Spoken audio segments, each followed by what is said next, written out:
Misschien heb je hier nooit stil bij gestaan. Als iemand dankjewel tegen jou zegt, reageer niet met geen dank.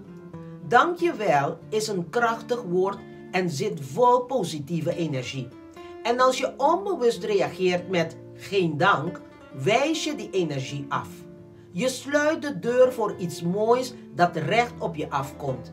Je hebt iets gedaan wat je tijd, toewijding, liefde en inzet heeft gekost. Dus waarom zou je het bagatelliseren? Want doen alsof het geen waarde heeft als iemand je bedankt, is niet alleen beleefdheid.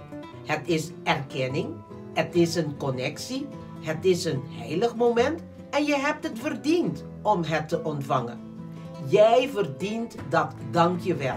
Je verdient dat het in je leven komt en dat het in je leven blijft.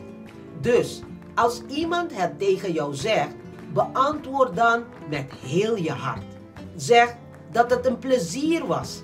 Dankjewel. Ik heb het vanuit mijn hart gedaan. Ik vond het fijn om je te helpen voor wat je deed, voor wat je gaf. Want het doet ertoe.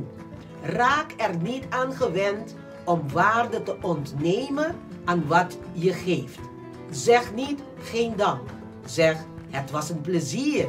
Zeg jij bedankt. Laat weten dat je geeft, maar dat je ook weet te ontvangen. Gewoon, vind ik.